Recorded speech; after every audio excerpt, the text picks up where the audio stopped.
Our last few episodes, we've looked at the major and minor prophets. Even though it was a variety of different men who spoke, it was all the same message. Turn your hearts back to me. God is crying out, saying, look, I'm going to make a way for your redemption, and I've always taken care of you. Don't turn to idols. Don't turn to the surrounding nations. I've got this. And yet, the people often strayed. Today's episode, we visit with Malachi, the last of the prophets to speak. And then the people of Israel are actually going to undergo 400 years of quiet. God has spoken all of the words. They've been recorded. He's called for his people. And it seems like there needs to be these hundreds of years of silence, this quietness before he's about to do something amazing, before the John the Baptist comes, before Jesus comes. But Malachi is speaking one last message, sharing with the people the exact reason why God is about to go silent, the exact reason why God is upset, why he's been offended, why the people have broken his holy rule. And it's for a couple of different facts. The first one is almost this relational question of trust. And so it starts with just saying, I have loved you, says the Lord. But you ask, how have you loved us? There's this distrust. There's this, well, do you really love me? Like, I don't know, God, if you're actually for me. And back to their history and says, look at everything that I've done for you.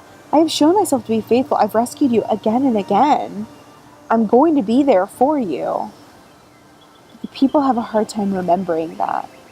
And then God kind of lays out through the book of Malachi a couple of judgment pieces where he says, here's some of the things that we've got issues on. Here's where you've gone wrong on a couple of reasons. Number one, you give me ruined sacrifices. I am giving like lame, maimed, blinded animals. These are worthless. These aren't worth anything. These aren't actually a representation of even gifts that you give a friend. You're holding back on me and you're giving me just what's required instead of your hearts behind it. He calls them out for priests which are corrupt. He calls them out for not being faithful in their marriages because they've intermarried with foreign women.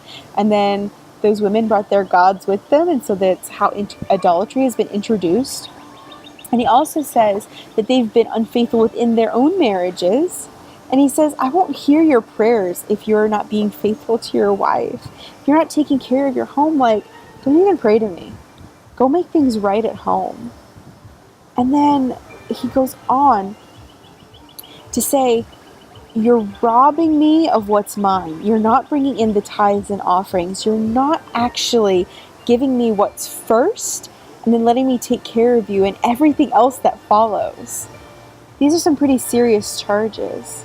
Now there is this hope at the end. We see that there is this remnant of people. If you read in chapter 3, verse 16, and it says, then those who feared the Lord talked with each other, and the Lord listened and heard.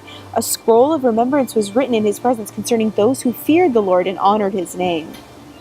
On the day when I act, says the Lord, they will be my treasured possession. I will spare them just as a father has compassion and spares his son who serves him.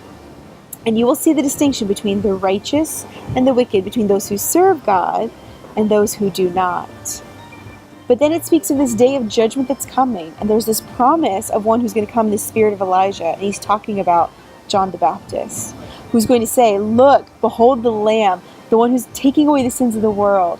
John the Baptist is going to prepare the hearts of the people for the greatest one who's to come, the Messiah, Christ, Jesus, God made man, who dwelled among us as Emmanuel, who's about to become the Lamb of God and take away the sins of the world.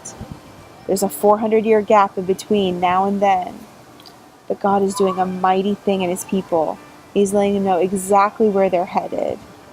Even though they're sinning, even though they are corrupt, even though there's all of these reasons why he's angry with them, rightly so, he still is pursuing them and has a plan of redemption for his people.